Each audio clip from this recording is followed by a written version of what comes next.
Hello, good morning. Let me introduce you myself. First and foremost, I am the Chief Executive Officer of the World Humanitarian Forum, and my name is Feraye Osvestioğlu. Today, we are very honored to have this event at the Houses of Parliament, and I would like to thank Baroness Gohier for her hospitality, Her Excellency Lolwal Kaper, and Her Excellency Fatima Madabio for joining us in this occasion. So, Your Excellencies, distinguished guests, ladies and gentlemen, it is, as I said, such a privilege to stand before you in this historic venue, where some of the most consequential decisions shaping our world have been debated and made. Today, we gather to discuss a matter that is not only urgent, but pivotal to the future of global cooperation: the role of humanitarian diplomacy in addressing crises in an increasingly fragmented world. We are living in a time of profound and unprecedented challenges, from conflict zones that displace millions to disasters, from the rise of inequality to political polarization. The global crises we face are complex and very much interconnected. No one nation, no matter how powerful, can resolve these challenges in isolation. And yet, the international community finds itself increasingly divided, fragmented by competing interests, rising nationalism, and eroding trust in multilateral institutions. But amid these challenges, we have an opportunity to reaffirm the power of humanitarianism. And in a world increasingly defined by division, the need for principled, courageous, and effective humanitarian diplomacy is greater than ever. Humanitarian diplomacy is not about politics.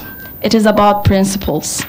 It is about ensuring that even in the most polarized environments, the universal values of human dignity, compassion, and mutual respect prevail.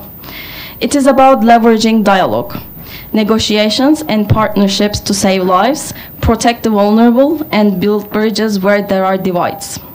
Today's event is a testament to the enduring importance of this approach. Here, in one of the world's most influential seats of power, we bring together a diverse array of leaders, diplomats, policymakers, and advocates to explore how we can better deploy humanitarian diplomacy in service of peace, stability, and human security. We must ask ourselves 3 questions. How can we strengthen the mechanisms of global governance to ensure that humanitarian aid is not obstructed by political considerations? How can we engage more effectively with non-state actors and communities on the ground who are often the first to respond to crisis? And crucially, how can we make sure that diplomacy is more than just words, but a force that can drive tangible outcomes for those who need it most? The answer to these questions lie in our ability to collaborate across borders, ideologies, and sectors. In a fragmented era, we must be more united than ever in our efforts to support those caught in the crossfire of conflict, disaster, and displacement. I believe we have the collective power and collective will and the shared responsibility of one humanity to lead this change. As we begin today's discussions, let us commit to actionable outcomes, innovative approaches, and renewed partnerships that can strengthen the role of humanitarian diplomacy in the face of a global crisis. Today, I'm also pleased to share with you one announcement, which is quite exciting for the World Humanitarian Forum. And I'm pleased to share that we are launching the process for the second World Humanitarian Summit that is going to take place on its 10th anniversary, which comes at a pivotal moment. The consultations kickstart with this event, which are designed to listen to the voices from all corners of the world. The summit will culminate in the launch of Humanitarian Pact, H20, a bold new initiative and a mechanism aimed at strengthening global humanitarian action through renewed partnerships, innovative approaches, and a commitment to accountability. At the core of this effort is the recognition that we can't tackle the crisis of today with the tools of yesterday. The Humanitarian Pact, H20 as we call, will provide a new framework, one that mobilizes the collective resources of governments, international organizations, NGOs, and the private sector. Together, we will forge a path towards to address the humanitarian challenges of our time, while reinforcing the principles that bind us as a global community. The road ahead is not going to be easy. I would have wanted to say otherwise. But if we are to address the complex and interconnected crises of today, we must also reimagine how we engage with one another. We must embrace our humanity as a tool to build trust, forge alliances, and ensure that no one is left behind. I'm also delighted to announce that a new partnership between the World Humanitarian Forum and Doha Forum. I would like to thank my dear friend and colleague, His Excellency Mubarak Al-Kuwari, and his team for their support on today's event. This collaboration will enhance our shared goal of promoting dialogue, innovation, and collaboration across borders. By combining the expertise and reach of both platforms, we will amplify our efforts to advocate for a more inclusive and peaceful world, ensuring that voices from the global South and global North are heard equally. As we gather here today, let us commit ourselves to the strengthening the bonds of cooperation, empathy, and shared purpose that are vital to achieving lasting peace and security.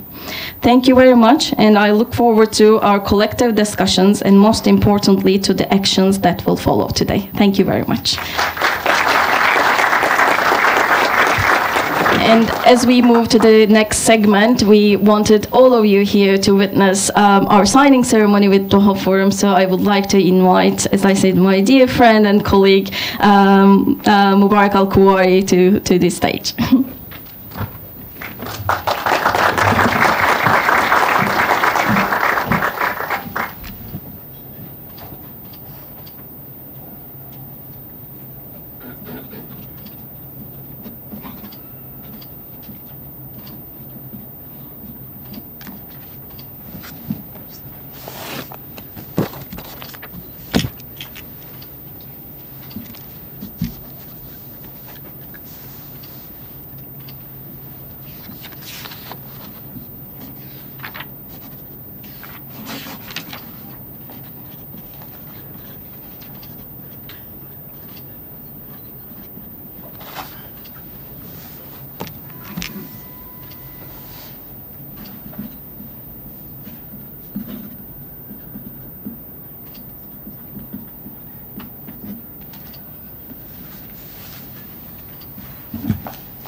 Your Excellencies, distinguished guests, ladies and gentlemen, I would like to thank our colleagues in the World Humanitarian Forum for hosting us in this important event, and our colleagues as well in Qatar for participating in today's event. We are really grateful to convene this event here in the UK for this important discussion in a humanitarian diplomacy. It's to be honest a personal honor to be here in London, in the UK, a city where I started my diplomatic career, in my early career. As a global hub fostering through leadership from around the world, this is an ideal setting for launching partnership with the World Humanitarian Forum. The Doha Forum pillars of diplomacy, dialogue, and diversity reflects Qatar's long tradition of facilitating inclusive discussion and productive outcome of pressing global issues. Our convening began together. Bring together diverse voices, perspective to building understanding on challenging facing our world. But we believe in connecting with and engaging diverse viewpoints with across East and West, North and South, powerful or powerless. We believe that by listening to the voices that are difficult to hear, and by listening to the voices that often go unheard, we can better understand and address the world's most critical issues. Today, as we see conflicts despite the desperate conditions spiral across the world, the question of humanitarian aid, diplomacy, are more pressing now than ever. This collaboration with the World Humanitarian Forum reflects our commitment to supporting much needed discussion and coordinate action in this field. I look forward to welcome you on our flagship event. Doha Forum will take place in 7th and 8th of December to expand our year-round partnership and to welcome you all in Doha. Thank you very much.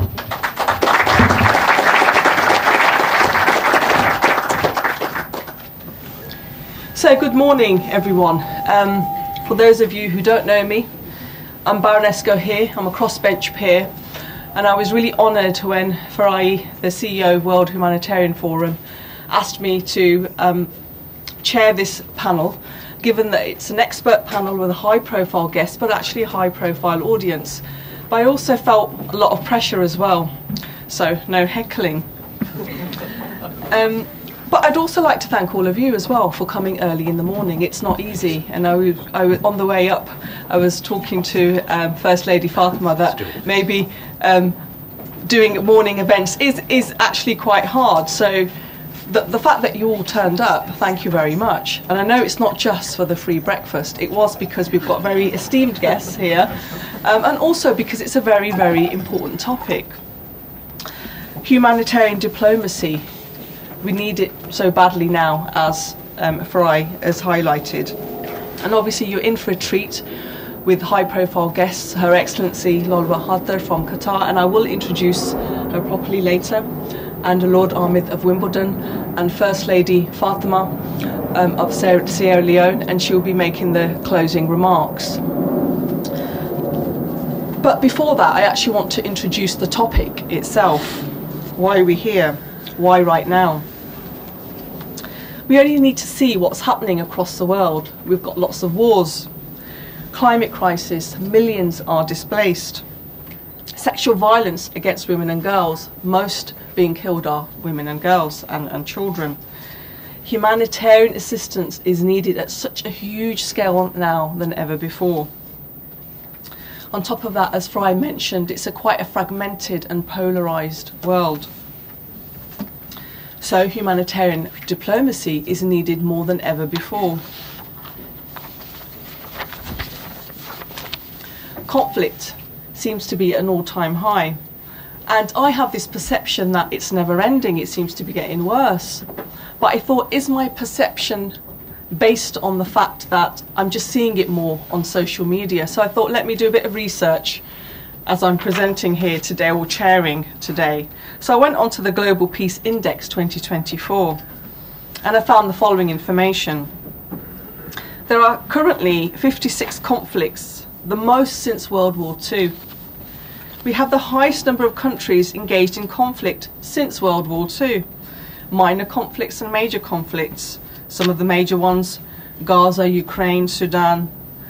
And I feel sometimes Ukraine and Gaza get more media coverage than Sudan, and perhaps the panelists can comment on that later.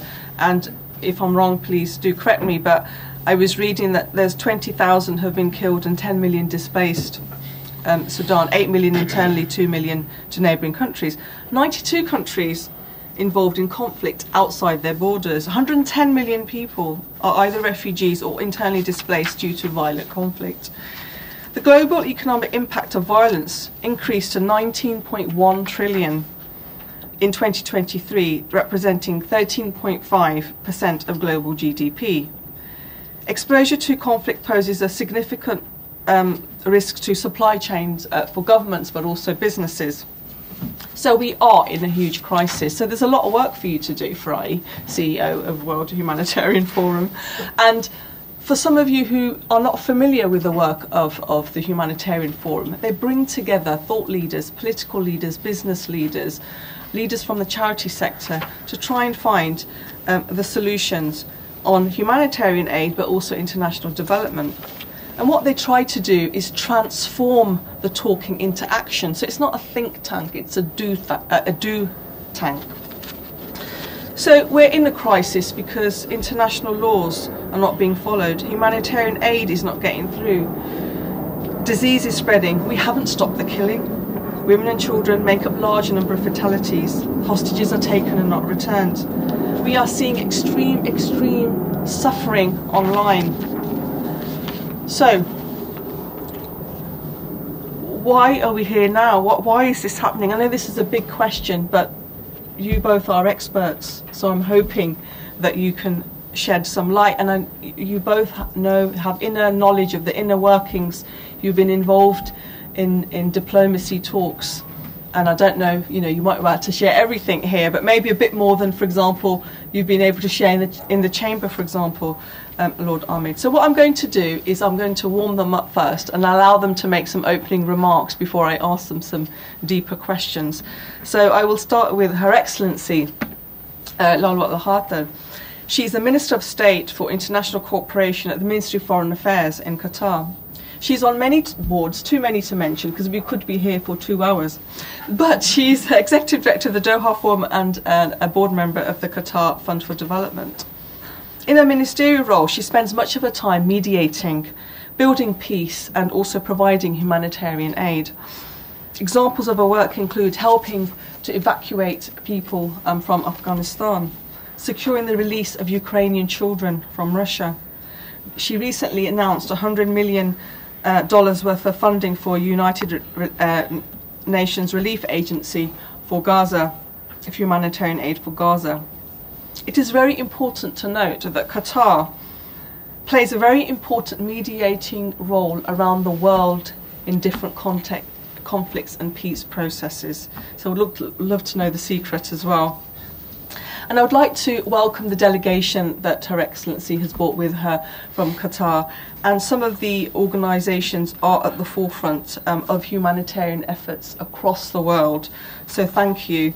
And I'd also like a special warm welcome to His Excellency Sheikh Abdullah, the new ambassador for Qatar. And I look forward to having many conversations with you. So over to you, Your Excellency, for 2 or 3 minutes. You can say whatever you like before I ask you more questions later. I'll probably take more than this. Okay, you can take more. You can take more time.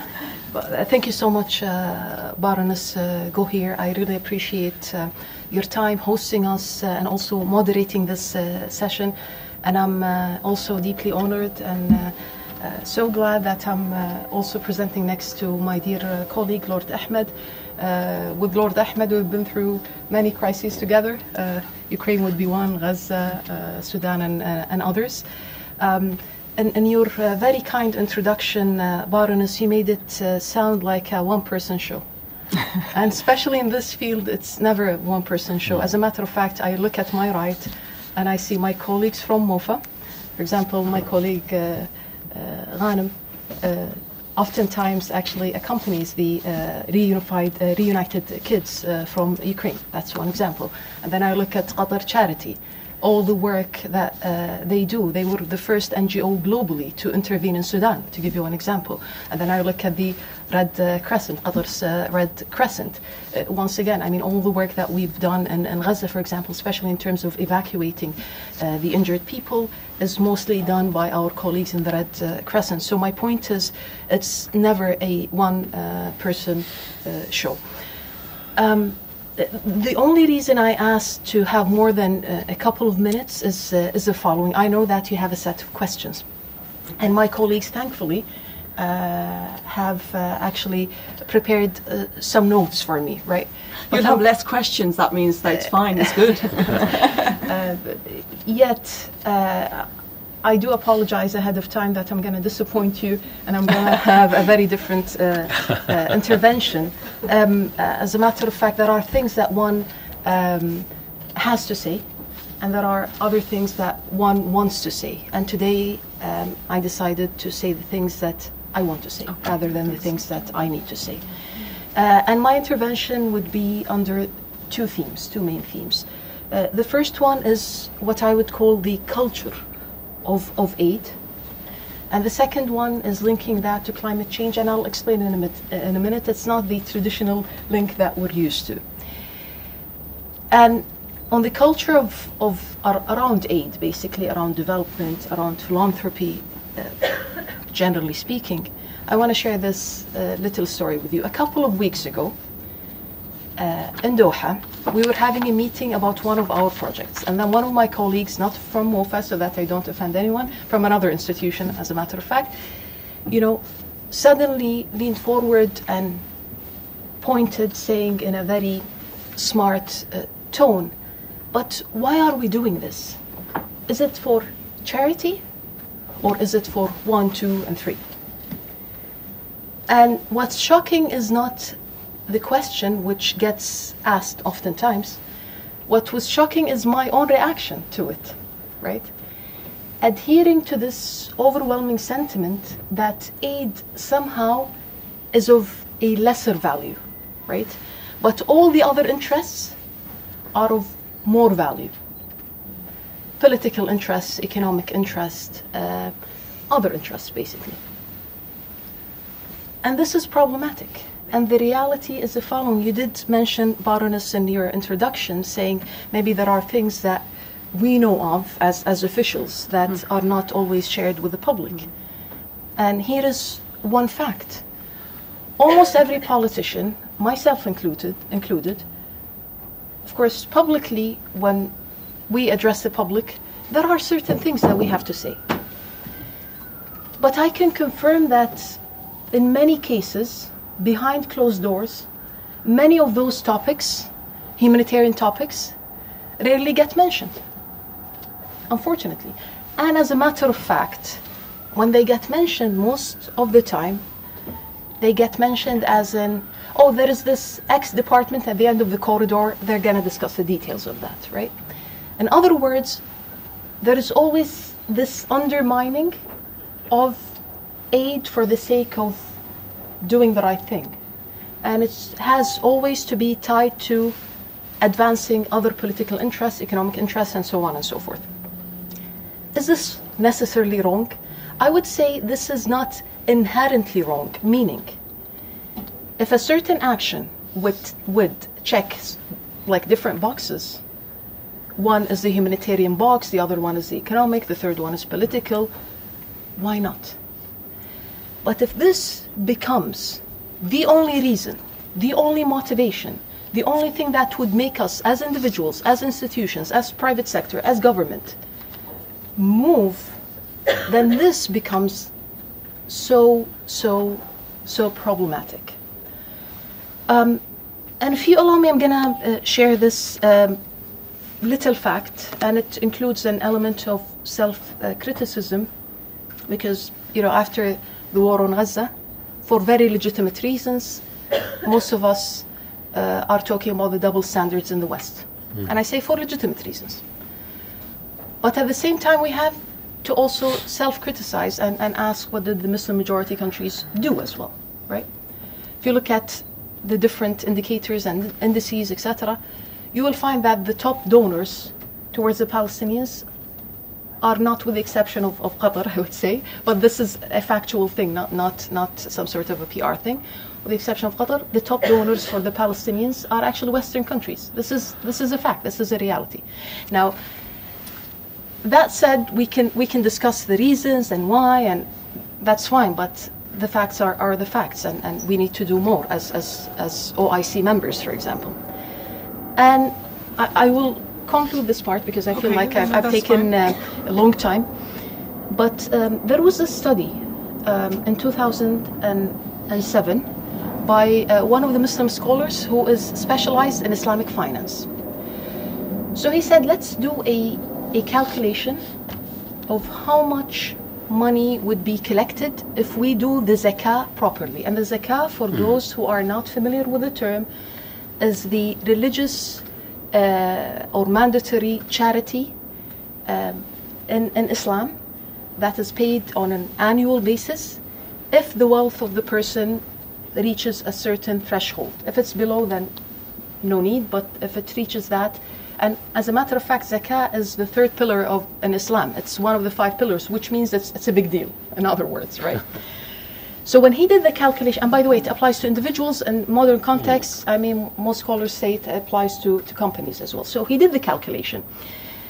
And what he concluded is the following, that should all OIC countries do the zakah properly, the amount collected would be around 450 billion US dollars. 450 billion US dollars. And when he did the calculation, less than 10% of that was actually being paid. Now, I saw in the briefing that the colleagues provided from the Humanitarian World Humanitarian Forum about innovative financing for humanitarian aid. And this has become the trendy kind of theme, right? For very good reasons. But almost every single session I have attended about aid financing or development financing, it talks about innovation. But no one goes back to the basics. Something like the zakah, for example, in the context of OIC countries would be a basic. Endowments would be a basic. There are certain things, right? And no one is talking about those basics. And the reality is the following. I'm not sure if this is a scientific statement to say, but I have the sense that we as people, as individuals, as private sector, maybe as countries, we have become less generous somehow. I mean, we're thinking of every way of financially multiplying the same pool of resources, which is shrinking. I mean, I'm not good in finance. The worst grades I've ever had were in finance, actually. Yet, what I know for sure is that, I mean, no matter what we do, no matter how innovative we are and smart we are in multiplying financially the same pool of resources, as long as this pool of resources is shrinking, I mean, we have an issue. So we need to expand it somehow. We need to become a little bit more generous about it. We need to stop undermining charity, the concept of charity. We need to stop undermining the concept of philanthropy, for example. These are some of the ideas that I wanted to share with you, and apologies about the long introduction. I'll leave the climate change point for another intervention. Not at all. Thank you very much for being so candid and honest about your thoughts. I really appreciate that, and thank you very much. Now over to Lord Ahmed. Lord Ahmed of Wimbledon is a Conservative peer. Then I was thinking, what else could I be saying about Lord Ahmed? And then, when I was looking online, I realised and I discovered, and I don't know how I missed this, that he's a KCMG. So, in 2024, in the King's Birthday Honours, he was appointed Knight Commander of the Order of St Michael and St George for services to British foreign policy, humanitarian affairs and the Commonwealth, faith, integration and communities and families in the UK. Now, we've met several times since then, and you're probably thinking, silly cow hasn't said congratulations to me. I don't know how that one got past me. So I want to say congratulations now, and would you all join in congratulating me? So hopefully I've made up for it now. I don't know how I missed that one. But Lord Ahmed is hugely respected across political parties, and that's no easy feat. And I respect Lord Ahmed hugely. I love the fact that he champions women's rights. But there's one important thing that I do want to tackle a bit more. So he's been a peer for more than 10 years, and as soon as he became a peer, he was a minister and has continued to be a minister, serving 5 prime ministers: David Cameron, Theresa May, Boris Johnson, Liz Truss, Rishi Sunak. And you know, when you have new prime ministers, they have the shuffle ministers out, and then in between they'll do some shuffling. but he remained throughout. And I'm surprised, with the change of government, he's still not the minister. So that is some diplomacy and negotiation. So you need to share your secrets so we can stop those 56 conflicts. But then you have been, for the last several years, foreign minister. So I would love to hear your insights about why your diplomacy you feel hasn't worked as well internationally. I know you've won small battles and you've had sometimes quite a difficult time in the chamber where you're trying to balance this balancing act, and you've done it really well, and I commend you for that. So over to you to hear your insights of several years of being a foreign minister. Well, my thanks to Baroness Goher. Good morning, assalamu alaikum. It's a great pleasure to join you. One thing you learn in politics and public life is your friends are few and far between. And one thing I recall from my university days is that some of my closest friends used to say, Tariq, you're very good at making sisters.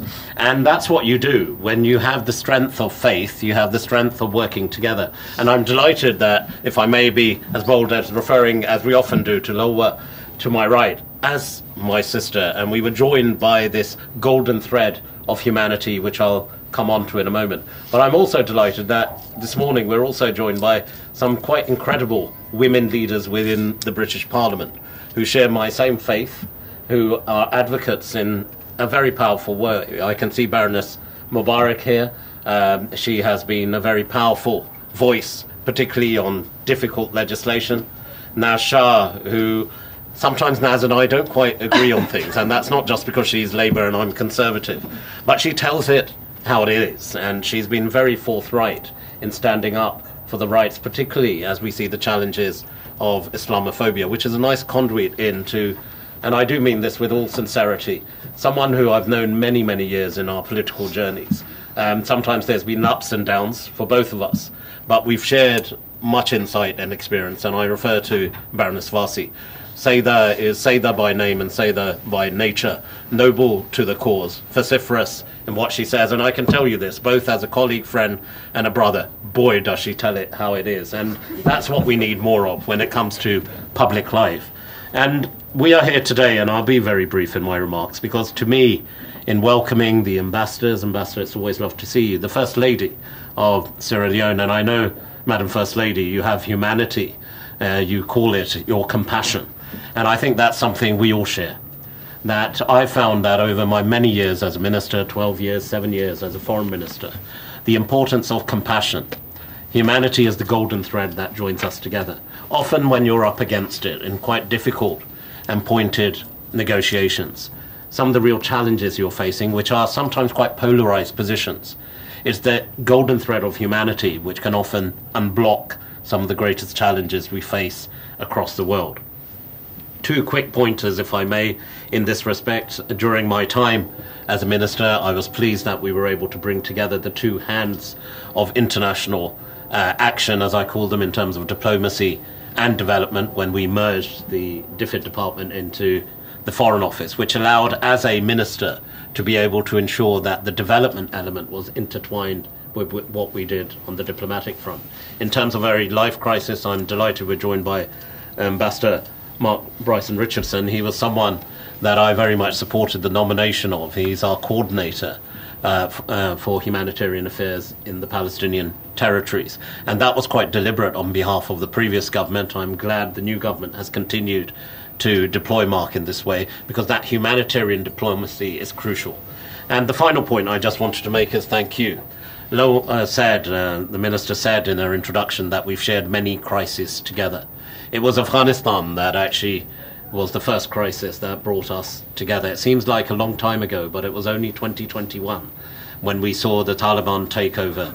I'm delighted we're also joined by a great advocate and again a great woman leader of Afghanistan, Fatima Gilani, who is here today. You know what the great thing about some women leaders, and Fatima, I mentioned Sayda earlier as well, Fatima's another one of these women. She puts the fear into the Taliban, you know. There are not many people senior Taliban leaders meet, but Fatma is one of those people that they engage with, and we need to ensure that women's engagement when it comes to not just humanitarian diplomacy but broader diplomacy is a pivot to finding what you asked, Shaista, the solutions to some of the real challenges we're facing. But Lowa and I work together on Afghanistan. I pay tribute to Qatar's role when it comes to Ukraine. Many will not know this, but Lowa and I used to work the phones, and actually it was Qatar's engagement that ensured that blatant aggression that Russia showed about abducting children from Ukraine, that was unlocked by the diplomacy, humanitarian diplomacy of Qatar and Lowa in particular. And the same in Afghanistan, when the Taliban were doing what they were doing, irrespective of the political dimension. It was the humanitarian dimension which was prevalent in ensuring that we got people out, that we ensured that those women leaders particularly, but minorities as well, were supported. And also then ensuring that the humanitarian element, notwithstanding who was governing Afghanistan, was also sustained, maintained and strengthened. And that's come to bear also when it comes to the current crisis and the current conflict in the Middle East. Palestine needs to happen, and you mentioned, Lowa, about things you can say and you have to say. When you're working within the realms of government, there are parameters you work to. And by God, there were times where I really thought, when it came to the issue of Israel and Palestine, the particular suffering and the real desperation and sheer shock of the blight and on humanity of what we see with Palestinian suffering, is the easy thing is sometimes to walk, is to leave the table. But I'm grateful to colleagues who I've already mentioned in this room, particularly said Tariq one thing, and of course we know Sayda resigned over this, that one thing you can't do right now is leave, because that voice is lost. And therefore, in commending the efforts you make, Lowa, it's essential that sometimes in the most difficult situations, it is right to make the difficult choice and not make the easy choice, because it's needed. Now, God will judge how successful I was or not, but you're able to at least influence. And those doors of humanitarian diplomacy, to me, are key in finding more long-term solutions. And when it came to Israel and Palestine, whilst I was not able to travel to Gaza, again, I pay tribute to this incredible lady to my right. She was the first international minister to actually go into Gaza. So, you know, I end on a lighter note on what is a serious issue. We need more women deployed. I always say that in my own life, from the earliest time of my mother, to my sister, to my wife, to my daughter, there's a lot of interlinking going on here. But I also, as someone who's proud of the faith he follows, have articulated in our own chamber that it should not be religion which is used in a way to divide. Religion is a unifying force, and that's part of the key components of our humanitarian diplomacy. And as the Minister has already talked of zakat, we find the same prevalent virtues in every faith around the world. So we should also not be afraid of ensuring that those voices of faith, those voices of community, and I know, Shaista, you do some phenomenal work within the United Kingdom in this, are also very much part and parcel as we build this coalition and this alliance of humanitarian diplomacy around the world. Thank you. Thank you very much for your powerful words, and a round of applause for both powerful speeches.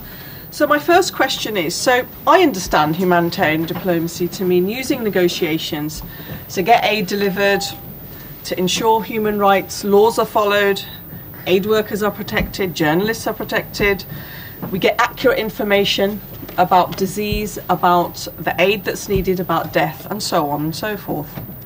So given the current world order, where economic and military powers lie, how is that impacting humanitarian diplomacy? What are the key challenges? You can give specific examples. And I'm also wondering, this year there's been a lot of elections. Apparently in 2024 there's been a large number of elections, 40 countries involved. We've had one, US is having one. So how has that impacted then the humanitarian diplomacy? Has that stalled it? And do you think once these elections are over it will get better or even worse? Would you like to take that, Your Excellency? No, okay, I'll be, again, in the interest of time. You know, diplomacy is about relationships. It's how you make those relationships work. And I'll give you a couple of practical examples. There was an earthquake in Morocco, which was then lost in the noise. Also, there was an earthquake in Syria, more or less, at the same time. The United Nations at that time could not get access to Morocco. There were various national reasons for that. But humanitarian diplomacy at work in practical terms is based, importantly, on relationships. And it's because, again, of a very personalised relationship that we had, the UK had, but particularly with Morocco at a sort of foreign minister to foreign minister level, that we were able to unlock the gateway to provide humanitarian support to the victims of the earthquakes in Morocco. So that's the first thing I would say, that notwithstanding the problems, Shaista, that we do need the personal relationships to be fully leveraged and exercised. So I already quoted how the Minister and I've worked together on a range of crises, because that's what can sometimes unlock. We're not going into what's the UK position, Qatar's position, Sierra Leone's position on a particular issue politically.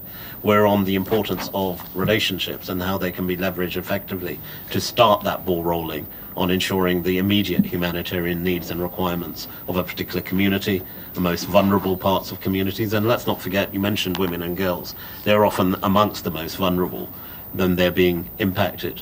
When I was the Prime Minister's Special Representative on preventing sexual violence in conflict, which was very clear to me over 7 years that what was needed to build and address these issues was coalitions and alliances, not based on political agreements on a particular issue that was unraveling, but based on the core essentials of humanity. So notwithstanding the conflicts you've mentioned, the elections that happen, and you mentioned also earlier about the proud traditions of the UK, and I am proud of that, that notwithstanding the differing opinions, the challenges quite directly we get on double standards, as you mentioned, that we've been consistent in our support, and that, to my mind, should continue irrespective. You know, serving humanity should not be tied to political reasoning. Thank you so much. I do echo what Lord Ahmed mentioned.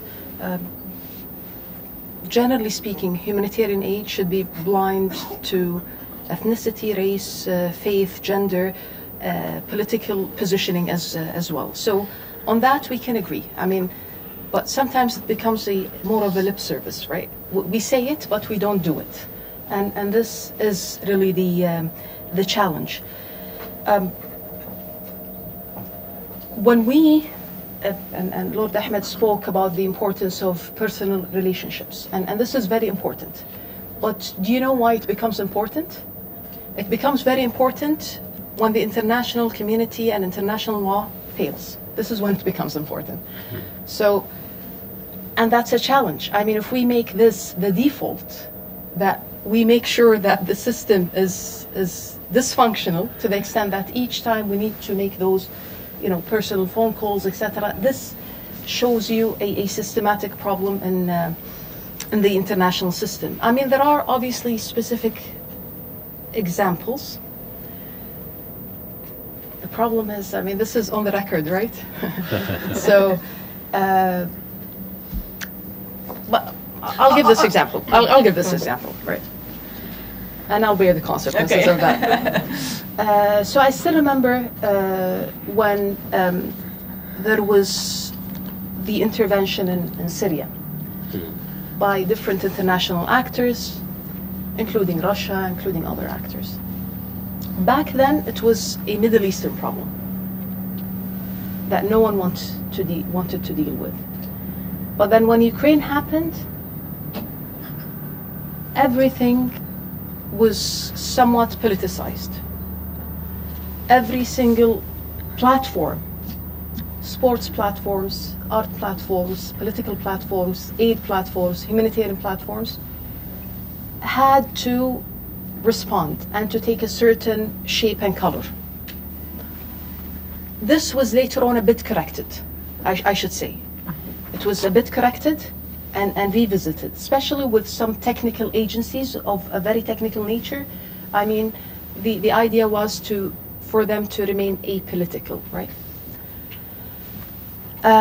So what we need to do really is to make sure that we have a strong international system in place and consistent policies in place where when there is a need for a humanitarian intervention, that we do it regardless of all the other considerations, including the political considerations. Obviously what's happening in Gaza is the clearest example, because unfortunately humanitarian aid became part of the negotiations. This is not right. I mean, humanitarian aid should be out of the equation. The negotiations should have been and should be about all the other considerations, the political, the security, but not about the humanitarian aid. I mean, literally, and I think all of us remember those days where we were running, all of us collectively at the international level, making phone calls, just to make sure, did this truck enter Gaza or not? Literally, I'm not exaggerating. I mean, every single day in the first few months, endless calls just to make sure that 1 or 2 or 3 or 10 trucks or 50 trucks entered Gaza. And this is definitely not right. Can I ask about humanitarian pauses? Because when we hear, oh, we're going to go for a humanitarian pause, oh, we've got a humanitarian pause and we expect to be pleased with that. Yeah. And it makes no sense. You pause, you give aid, you give medicines, and then you bomb the same and kill the people, you starve them again. And we're supposed to be, as public, happy with that. So I just wanted to sort of, or is the expectation is going to lead to a long-term end, or is going to end the conflict? Is that how it works? No, you're actually, I mean, speaking to the point. And this speaks to what I was saying earlier, like in my introduction, about how we perceive political interests vis-a-vis the humanitarian needs, right? And this is the challenge. The challenge is we always think very highly of advancing political interests and economic interests and sometimes military interests and so on and so forth over the humanitarian side. And this is definitely a challenge that we need to overcome. And in this case, I mean, you know, what's happening in the situation of Gaza is the opposite of what should be happening. In other words, literally humanitarian aid is being used as a bargaining chip to advance the conditions, the political conditions, right?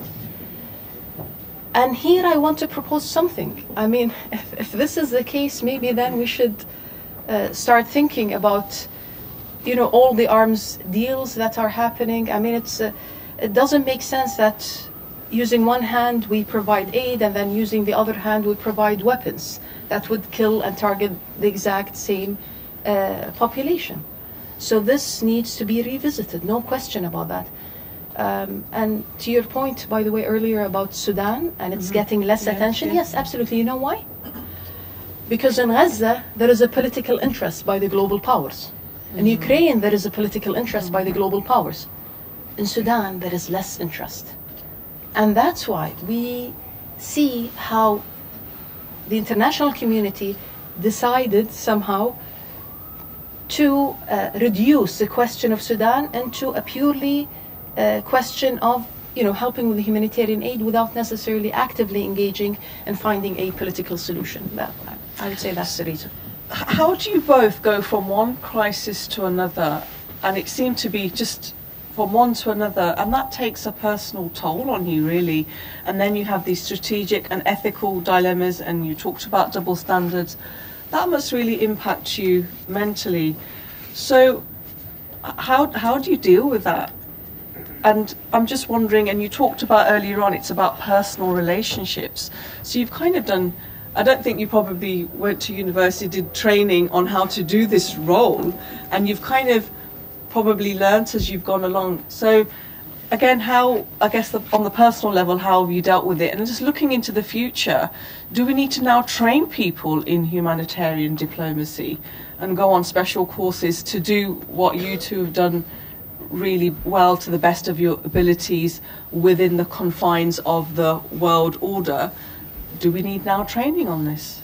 But if I may, I mean, first of all, on the issue of pauses and ceasefires, and, you know, these are a mere play on words. I think, yes, if there's the intention of a pause which would lead to something more substantial and long-lasting, and even in the war on Gaza, the only time we saw was when there was that pause where there was that level of aid that went in. And let's not forget, today, a year on from that crisis, northern Gaza is getting no food whatsoever as we speak. So the fact is that they should lead to something. And for that you need partners for peace, and you can talk of every conflict that you need people who are vested into the future for their own citizens, as well as for those on the opposing side and for us generally. Secondly, I think the scrutiny has changed as well. We live in a world where everything from social media to telecommunications, etc., is instant. It's 24/7, which means that everything you say, I mean, literally, I would utter something in the chamber or a conversation, or a meeting, or a photograph. They were faked photographs. You know, in my case, an Israeli minister I may have met in 2017 who then articulated some pretty awful rhetoric against the Palestinians, joining the two photos together and then putting it on a WhatsApp group. You've got to deal with it. And I say all of that because as ministers, and we'll have you have to separate the noise from the objective. You have to separate the issues of day to day, you know, reading all the awful things people are saying. I'd never experienced in the last 7-8 months of my ministerial career the level of death threats that I got from both sides on an extreme element. There were those who thought I was the Islamist in government, putting forward the view, and there were others who thought I was the fifth column, the Muslim who was the acceptable face and somehow was ensuring, because I, you know, in keeping the balance with Israel. Both were so far further from the truth. But you ask about the personal toll, of course it does. You know, every life matters. And again, I put at the core of our own thinking, the core of that human, you know, the golden thread of humanity, that it does keep you up. You know, I've got 3 children, and you'd think, I remember Faris, my youngest child, bringing and painting a Ukrainian flag because he could hear me on a conversation with the Ukrainian foreign minister saying, "Daddy, go and do this for the children." My children, my youngest 2, did not know anything about Israel-Palestine until a year ago. And now they see it every single day, the information. So of course it takes a personal toll. Everywhere you go, every dinner party, every dinner, every meeting, every phone call, people are giving you their views. And never, as a politician, when I go to social events, have I been so quiet during the crisis, because every word you utter is amplified, interpreted, and then represented with a kind of tilt as the person who was the receiver of that particular information. So this kind of information sort of around you was sometimes factual, but other times pretty not. It was pure fiction. And you have to deal with all of that. But I come back to, you have to shut out the noise. And on a personal level, you know, your family give you some sense of normality, your friends around you that you can bounce off, who can bring you insights. And ultimately, you've got to be cool. I mean, there's people of different faiths in this room, I'm sure. But ultimately, I stand by the fact that if I can stand up every night and say, have I actually done my nth degree on a particular issue with the parameters and the limitations, the challenges, and sometimes pure contrary to what a particular issue, you have 2 choices. You can leave, or you can try and work within the parameters, as the minister was saying, that you can be trying to affect that change from within. And I stand by that it's important to remain that voice, to remain the person who can do it, sometimes at great personal toll and personal cost. But it's important because in the adage again, and I go back to the issue of faith, you know, that if you save one life, it's akin to saving humanity. If you truly believe it, then you need to persevere. Did you want to add to that, or shall I carry on to the... Okay. I will open it up to questions soon. I was reading online and it said, and I was looking at the most peaceful countries. Apparently Iceland remains the most peaceful country. Apart from the volcanoes. Yeah. Their own a position it's held challenge, since 2008, followed by Ireland, Austria, New Zealand and Singapore. So I don't know if they're involved in humanitarian diplomacy or whether we can bring them into the fold and get them involved. Maybe they are, I don't know. But I'm just wondering, as we look to the future, rather than doing humanitarian diplomacy when the crisis is happening, could we look onto the horizon about what may be coming and do the humanitarian diplomacy now in advance to save all the trouble later, or does it not work like that?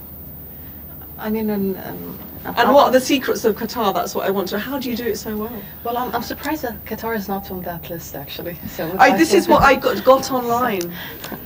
It should be on there. I don't know. I mean, no, generally speaking, in Qatar we talk about preventive diplomacy.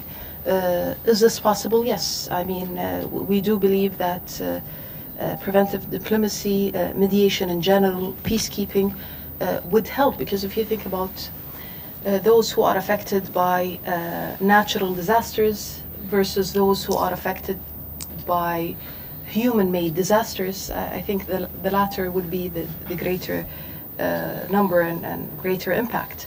In other words, I mean, by keeping peace, by trying to negotiate our differences globally and regionally, we can prevent many humanitarian crises and disasters in our region or even beyond that. This is in addition to actually being ready as well, right? I mean, if we know that, I'll give you an example, in Somalia, for example. I mean, in Somalia, many NGOs have been warning against the drought. Somalia is at the verge of famine, and so on and so forth.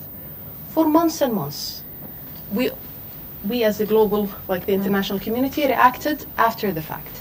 I mean, there was some movement before that, but I think the intervention should have been way before the disaster happened. And there are many other examples as well. So. A couple of quick points. First of all, on the earlier question you raised about humanitarian diplomacy and training, a short answer is absolutely, and that's why I think events such as this, but now the fact that the Doha Forum have integrated this particular strand, it's a key strand, not often talked about, but certainly in my experience, it's fundamental. Okay. Because you can have a conversation about human life in a humanitarian context. As soon as you have that same conversation about human life within a political context on polarized positions, you may get much less traction. Perhaps that's the best way to sum it up. You talked about smaller countries playing a bigger role. Absolutely. I mean, Norway has always been instrumental in bringing communities together, but frankly, and I'll speak quite personally for the UK, I think the UK misses a beat. Not everything we do is what the US or the EU should be doing. We have a standalone.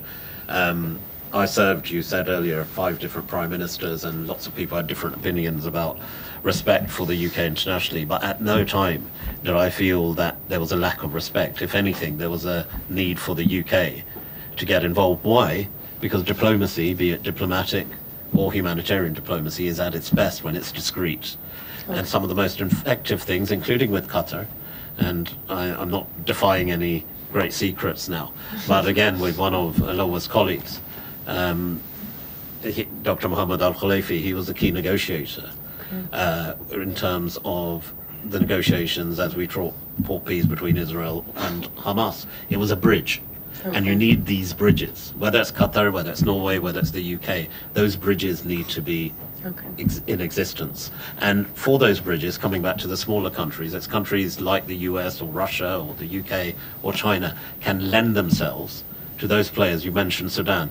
Who is the regional players who have the most influence? How can we influence over them so we can see a sensible resolution to conflict? When we're looking, and Madam First Lady may have views on this, when we're looking at solutions on some of the conflicts in Africa, we've seen to see how can we look, when we're looking at the DRC, the Democratic Republic of Congo, how can we work with the African Union? How can we work with regional peace bodies who have a better insight?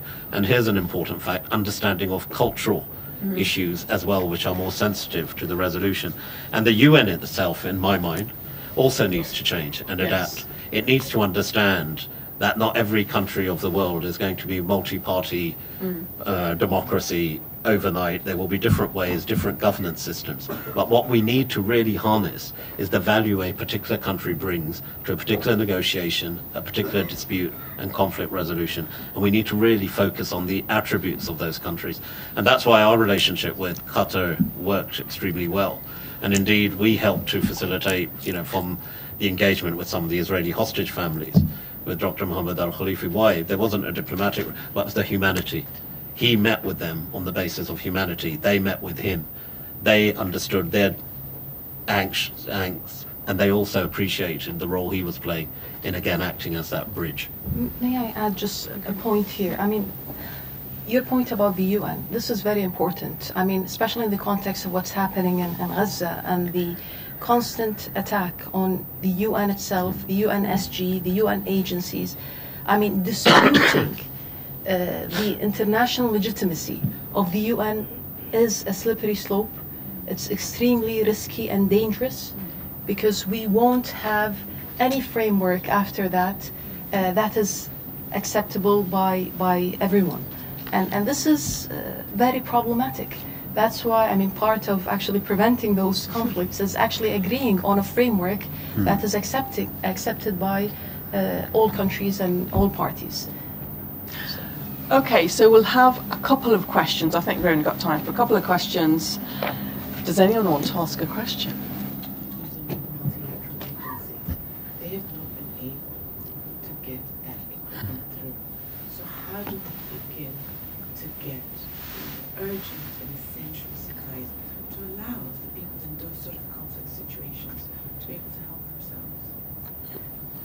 themselves? Very briefly, and then the Minister, I'm sure, will want to say, taking Gaza specifically, again, it's who has what leverage. So we've been working, for example, as the UK, very closely with the Kingdom of Jordan, and working with the agencies on the ground in a very, and that's why I mentioned Mark sitting just in front of you as well. His appointment is that there's a constant humanitarian diplomacy to ensure we're meeting with the key players. And literally, it was what, as Lola was saying, have we unblocked that? How many trucks have got? I mean, it's shocking. At one point, I remember we all breathed a hope when those first 5 or 6 trucks went in from northern Gaza. And you sit back and you think the whole international system was marking 5 trucks going in. But that was the level of diplomacy. I remember when we were negotiating a UN Security Council resolution 2720, which was the humanitarian access. I had just left together with Lord Cameron, David Cameron, as Foreign Secretary. We were on a plane together. And we suddenly, there was a dispute over one word. And I can assure you, I worked with 2 foreign ministers, including the then Egyptian foreign minister, who I woke up at 2 o'clock. David was working with Secretary Blinken to get that bridge. The UK was that bridge in getting that language, which would allow humanitarian access. But you're right, that's just the first step. The actual is doing, and we're far from it. You know, if we still cannot get the most basic essentials in. Lola and I have been at that border point. She's been into Gaza. My travel, Mark came with us when we visited some of the centres on the borders. The kind of equipment, the kind of essentials that were being rejected on the basis of possible dual use was shocking. But I share what has just been said by the Minister, that it is all of our collective responsibility that these international system structures, multinational structures, be it regional or indeed the UN, we're all invested in it. Tomorrow, if the UN was to fail, universally, some people would argue, well, it's failing, but if it was totally and utterly to collapse, there'd be no place where even a discussion could take place. And for all our differences with Russia at the moment, for the United Kingdom, if there was one place in the world where I sat in the same room as the Russian foreign minister or the Russian ambassador, it was at the UN Security Council. So you know what, even if that fundamental is still operative, it's worth it. We won't take any more questions. I'd like to give Her Excellency the final words before we wrap up the session. Sure, absolutely. Thank you so much. On the point around Gaza, so the flow of aid went through fluctuations. There were moments where the flow of aid was fine. But, I mean, especially since the closure of Rafah crossing in May, we've been facing huge challenges, not only in terms of the movement and flow of aid, but the movement of patients and injured people.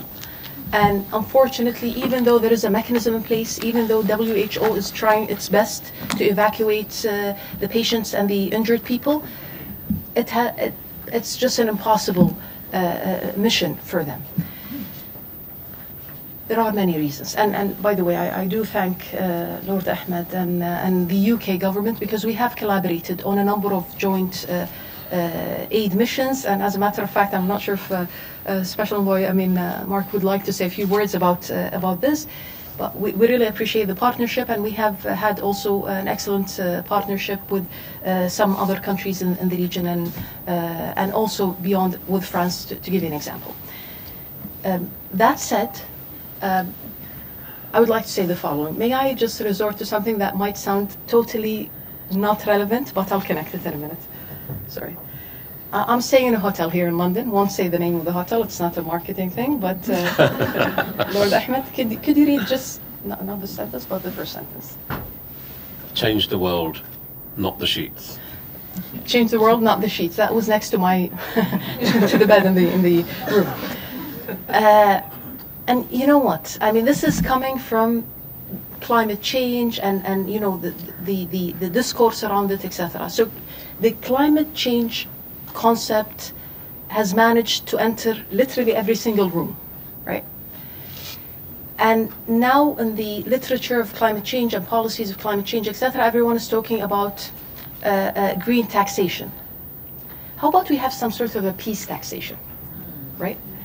Where countries basically have to pay for that, right?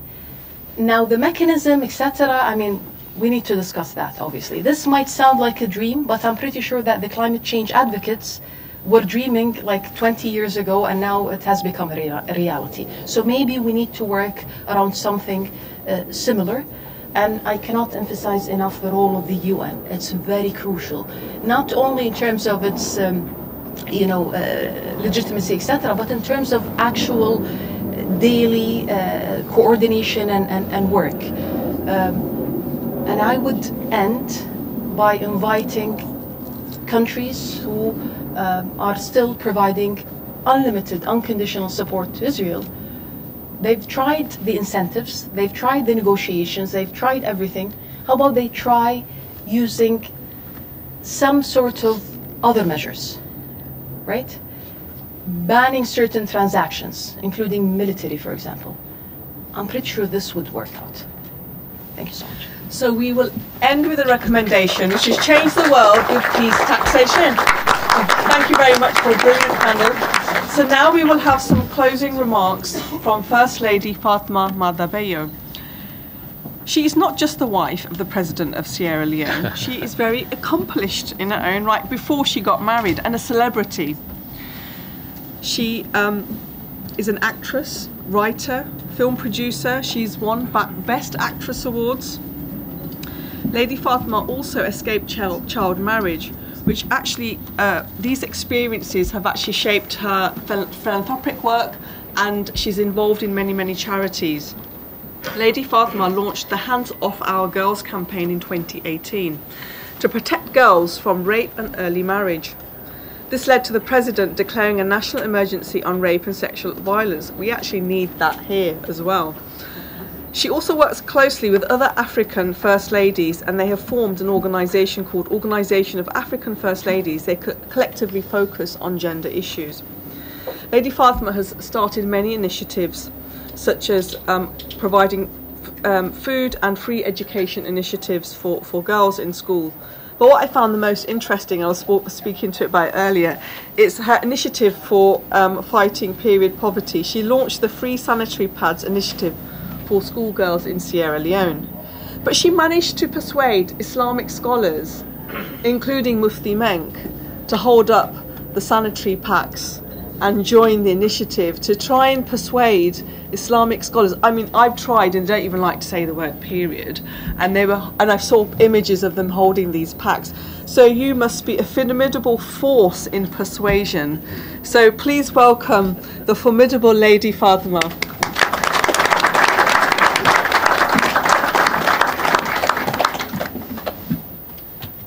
Our distinguished host, Baroness Gohi OBE, honourable members of the UK Parliament here present, members of the Sierra Leone High Commission to the United Kingdom and Northern Ireland, fellow speakers, distinguished guests, please permit me to stand on existing protocol as we proceed with my speech. I greet you all warmly as I'm coming from a bright, sunny Freetown, Sierra Leone. I want to start by thanking the CEO of the World Humanitarian Forum, my dear friend and sister, Faraya, and the team for considering me to be part of this event, which provides a platform to lend support to serving humanity. I was excited for the invite and became very fascinated by the theme you have chosen for this event, Addressing Global Crisis, the Role of Humanitarian Diplomacy in Fragmented Area. You can all agree with me that we are living in a world today that is very volatile and with enormous uncertainty. This has compounded sustainable development and peace due to the complex and ambiguous nature of crises we are faced with. The havoc of global pandemic and the escalation of wars igniting the geopolitical tension continue to be a concern the world is struggling to come to terms with. There can be no better time for the relevance and application of humanitarian diplomacy across the world than now. Dangerous as the situation are or might be, it is only humanitarian diplomacy which has the requisite tools and the strategy that will create a conducive environment to ensure delivery of humanitarian aids effectively, as well as the upholding of human rights. This is usually done by drawing upon and leveraging diplomatic means to provide relief and achieve humanitarian goals during crisis. Some of the fundamental elements employed to achieve this include, but not limited to, bearing influence on conflicting parties, which involves the engagement of state and non-state actors to ensure civilians are protected and receive relief and humanitarian assistance during such difficult moment.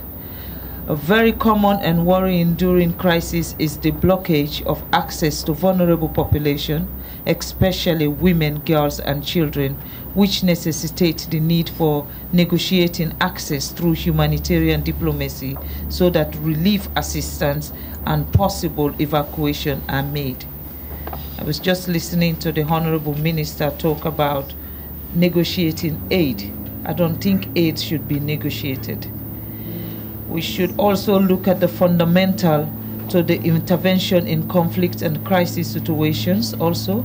In the gross violation of international humanitarian law, this is where humanitarian diplomacy comes to the forefront of campaigning and advocating for the respect and observance of humanitarian law, the human right, and the protection of the vulnerable population.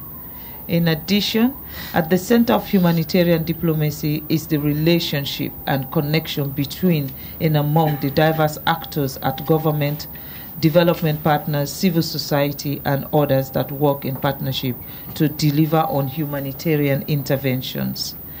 Lastly, considering the various bottleneck challenges and hindrance marks under political and bureaucracy, which often gets the way of humanitarian efforts, therefore, due to consideration should be given to addressing political and bureaucratic challenges. My above suggestions might be prescriptive, but they are very essential in guiding our diplomatic humanitarian intervention. We need to really make sure that humanitarian diplomacy works.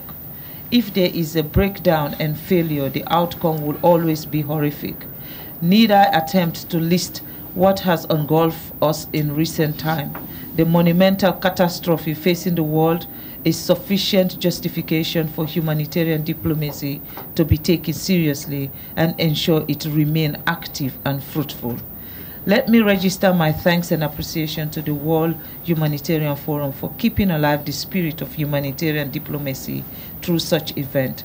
I want to loudly add my voice to the call for action you are making to ensure the core values and priorities of humanitarian diplomacy are translated into concrete actions to address the challenges of our time. I want to graciously thank our host, Baroness Gohi, OBE, for providing such opportunities in the prestigious and iconic House of Parliament to amplify our voice on critical matters that are affecting humanity. As I close, I would also like to say there are too many good people in the world who have stayed too silent into what is happening in the world. And the more we good people remain silent, the more evil people believes that they owns the world. So we use our voice for the right purposes. We are not taking sides. We are talking about humanity here. when we talk about the situation that is happening in Gaza, we are not talking about religion. I speak as a Muslim woman, but I also feel the plight of the women in Gaza. I feel the plight of the women and children in Ukraine. I feel the plight of the women and children in Sudan, in Syria, in all of these places where I believe if we consider peace, peace is cheaper, less expensive, and violence and killing is more expensive, and it is costing our world. And when we talk about global warming, we are talking about the security of our world. We should also consider peace, because without peace, there is nothing else that matters. We have to use our voices. And when we use our voices as humanitarian, we use it with sincerity and know that the day you die, you are only going to be judged with what you did here. You will face your own maker, my own as Allah, and I know that when I face my Allah, let him judge me for what I say and what I did. And I don't think I am in a position to hold on to my voice when we see crime against humanity being committed and no one is saying anything. The British Parliament have the power to make a difference, and we all around the world look up to England to be one of the countries that make a difference, and I hope they will make the difference at the right time when we need them. Thank you.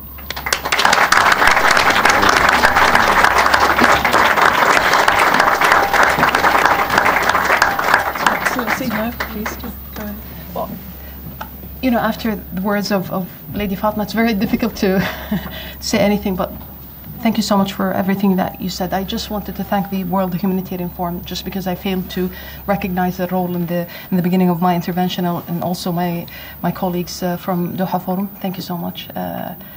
And all of the colleagues, I did mention some of the colleagues in the beginning of my intervention, Ghanem, the colleagues from Qatar Charity and the Red Crescent, but I failed, speaking of women, to mention my colleague Fatma. Fatma Marfi, can you stand up, please?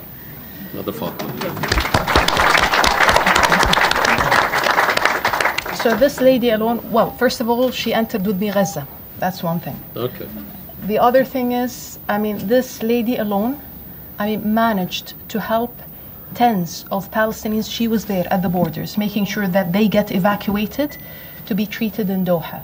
She accompanied them and the kids all the way to the airplanes, military airplanes, to the hospitals. I think her WhatsApp is just exploding because I think her number has been distributed everywhere. So, Fatma, thank you so much, and apologies, I failed to recognize you in the beginning. Yes. Thank you.